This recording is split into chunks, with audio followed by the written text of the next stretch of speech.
సంఖ్యలు కేవలం లెక్కల కోసమేనా? లేక వాటికంటూ ఒక రహస్య ప్రపంచముంటుందా? అసలవి మనతో మాట్లాడగలవా? ఏమో ఎప్పుడైనా ఇలా ఆలోచించారా? సరే పదండి, ఈరోజు మనం ఆ నంబర్ల ప్రపంచంలోకి ఓ లుక్కేద్దాం. అవి ఆడుకునే కొన్ని భలే సరదా ఆటల్ని కనిపెడదాం. అవును, మనలాగే సంఖ్యలు కూడా ఆడుకుంటాయి. వాటికి కూడా కొన్ని గేమ్సుంటాయి.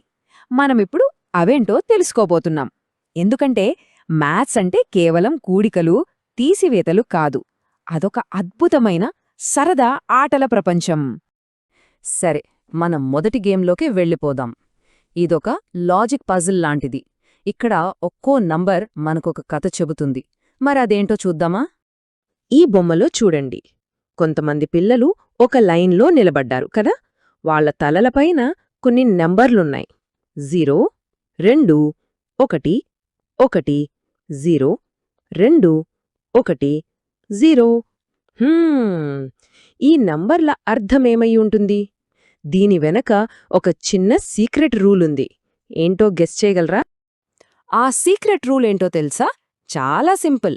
ప్రతి ఒక్కరూ తమ పక్కన, అంటే వాళ్లకి కుడివైపు ఎడమవైపు ఉన్నవాళ్లలో తమకన్నా పొడుగ్గా ఎంతమందున్నారో ఆ నంబర్ చెప్తున్నారంతే. ఇప్పుడు చూడండి, ఎవరి తలపైనైనా 0 ఉంటే వాళ్ల పక్కన ఎవరూ పొడుగ్గా లేరని అర్థం. 1 ఉంటే ఒకరున్నారని, 2 ఉంటే ఇద్దరూ పొడుగ్గా ఉన్నారని లెక్క. ఇప్పుడు మళ్ళీ ఆ బొమ్మను చూశారనుకోండి, ఈ రూల్ పర్ఫెక్ట్గా సెట్ అవుతుంది. భలే ఉంది కదా? సరే, ఇప్పుడు మనకు చిన్న ఛాలెంజ్. ఓ 5 పిల్లలున్నారనుకుందాం. వాళ్ళు 0, 1, 2, 1, 0 అనే క్రమంలో నిలబడగలరా? అస్సలు సాధ్యమేనా? ఆలోచించండి. సమాధానం అవును, సాధ్యమే. అదెలాగంటే మధ్యలో అందరికంటే పొట్టిగా ఉన్నవాళ్ళుంటారు. అప్పుడు వాళ్ల పక్కన ఇద్దరూ పొడవుగా ఉంటారు. అలా అంచెలంచెలుగా చివర్లో ఉన్నవాళ్లు అందరికంటే పొడవుగా ఉంటారు. అద్భుతంగా ఉంది కదూ ఈ లాజిక్? రైట్, ఇప్పుడు నెక్స్ట్ లెవెల్కి వెళ్దాం. ఈ కొత్త ఆట పేరు సూపర్ సెల్ ఛాలెంజ్. దీనికి కూడా కొన్ని ఇంట్రెస్టింగ్ రూల్స్ ఉన్నాయి. ఇంతకీ సూపర్ సెల్ అంటే ఏంటి? చాలా సింపుల్.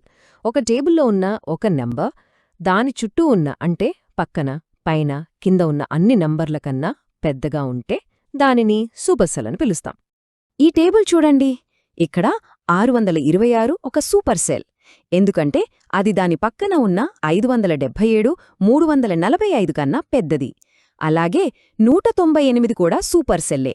ఎందుకంటే అది తన పక్కన ఉన్న 109 కన్నా పెద్దది. కానీ 200ని చూడండి, అది సూపర్ సెల్ కాదు. ఎందుకో చెప్పగలరా? ఎందుకంటే దాని పక్కన 577 ఉంది. అది 200 కన్నా పెద్దది గదా. సరే, ఇక్కడ మంచి ప్రశ్న. ఒక టేబుల్లో ఉన్న అన్ని నంబర్లలోకి అతిపెద్ద నంబర్ ఎప్పుడూ సూపర్ సెల్ అవుతుందా? ఆలోచించండి. అవును, ఖచ్చితంగా అవుతుంది. ఎందుకంటే అదే అన్నింటికన్నా పెద్ద నంబర్ కదా. దాని పక్కన ఏ నంబరున్నా అది దానికన్నా చిన్నదే అవుతుంది. సో అతిపెద్ద సంఖ్య ఎప్పుడూ ఒక సూపర్ సెల్. ఓకే, మన నెక్స్ట్ గేమ్ ఒక డిటెక్టివ్ ఛాలెంజ్ లాంటిది. ఈసారి మనం సంఖ్యలలో కాదు, సంఖ్యల్లోని అంకెలలో దాగి ఉన్న కొన్ని ప్యాటర్న్స్ని కనిపెట్టాలి. రెడీనా? మనమందరం ఇప్పుడు డిజిట్ డిటెక్టివ్స్ అవ్వబోతున్నాం.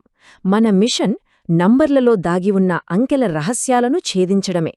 సరే డిటెక్టివ్స్, మీకోసం ఫస్ట్ కేస్. 1 నుండి 100 వరకు నంబర్లు రాస్తే 7 అనే అంకె ఎన్నిసార్లొస్తుంది? జాగ్రత్తగా లెక్కపెట్టండి. 7, 17, 27, అలా 67 వరకు. తర్వాత 70, 71, 72, 79 వరకు. ఇంకా 77లో 2 సార్లొస్తుంది. మరి మొత్తం ఎన్ని? Correct answer 20. 1 నుండి 100 వరకు మనం రాసినప్పుడు 7 అనే అంకె సరిగ్గా 20 సార్లు కనిపిస్తుంది. భలే ఉంది కదూ? ఇలాగే మిగతా అంకెలు ఎన్నిసార్లొస్తాయో లెక్కపెట్టడం కూడా ఒక మంచి బ్రెయిన్ ఎక్సర్సైజ్. ఇప్పుడు మనం ఇంకో అద్భుతమైన ప్రపంచంలోకి అడుగుపెడుతున్నాం. అదే పాలిండ్రోమ్ నంబర్స్. వాటికి ఒక స్పెషల్ క్వాలిటీ ఉంది. పాలిండ్రోమ్, ఈ పదం విన్నారా? ఒక నంబర్ని ముందు నుండి చదివినా వెనక నుండి చదివినా ఒకేలా ఉంటే దాన్ని పాలిండ్రోమ్ అంటారు. ఉదాహరణకి 848 లేదా 1111. మన తెలుగులో వికటకవిలాంటిదన్నమాట.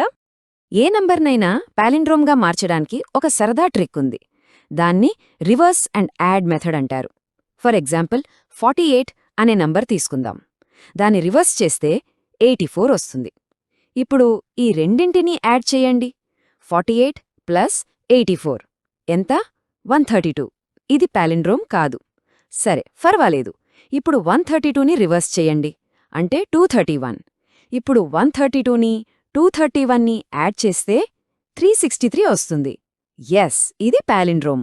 అయితే దాదాపుగా అన్ని నంబర్లతో ఈ ప్రాసెస్ ఫాలో అయితే చివరికి ఏదో ఒక స్టెప్లో పాలిండ్రోమ్ వచ్చేస్తుంది. కానీ ఇక్కడే ఒక పెద్ద మిస్టరీ ఉంది. 196. ఈ నంబర్తో ఈ ప్రాసెస్ మొదలు పెడితే ఏమవుతుందో తెలుసా? ఏమో, ఎవరికీ తెలీదు. అవును, ఇప్పటికీ పెద్ద పెద్ద గణిత శాస్త్రవేత్తలు కూడా ఈ 196 ఎప్పటికైనా పాలిండ్రోమ్గా మారుతుందా లేదా అని చెప్పలేకపోయారు. అదో అంతుచిక్కని పజిల్ అన్నమాట. ఓకే, ఫైనలీ మనం గ్రాండ్ ఫినాలికి వచ్చేసాం. మన చివరి, ఇంకా చెప్పాలంటే అన్నింటికన్నా అద్భుతమైన పజిల్ ఇది. దీన్ని డిఆర్ కాప్రేకర్ అనే ఆయన కనుగొన్నారు. ఇదొక మ్యాజిక్ ట్రిక్ లాంటిది. డిఆర్ కాప్రేకర్ మహారాష్ట్రలో ఒక స్కూల్ టీచర్. ఆయనకు నంబర్లతో ఆడుకోవడమంటే చాలా ఇష్టం. అలా సరదాగా ఆడుకుంటూనే ఆయన ఒక అద్భుతమైన మ్యాజికల్ ప్యాటర్న్ని కనుగొన్నారు. ఈ మ్యాజిక్ ట్రిక్ ఎలా పనిచేస్తుందో చూద్దాం. ముందుగా కనీసం 2 వేర్వేరు అంకెలున్న ఏదైనా ఒక 4 అంకెల సంఖ్యను తీసుకోండి.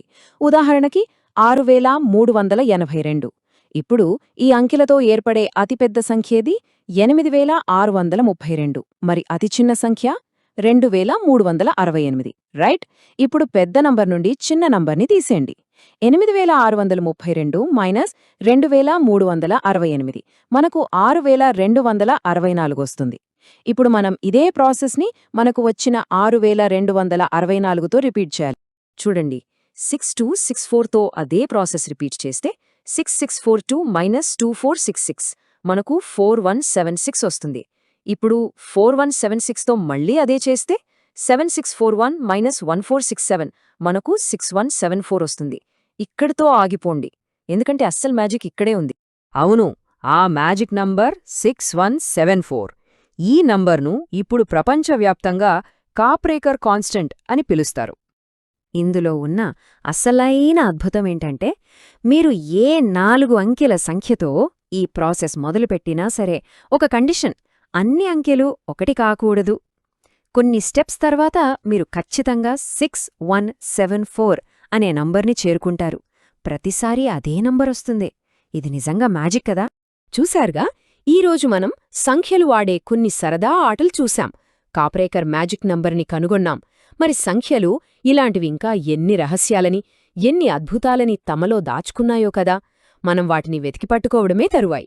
గణిత ప్రపంచం ఎప్పుడూ ఇలాంటి ఆశ్చర్యాలతో మనకోసం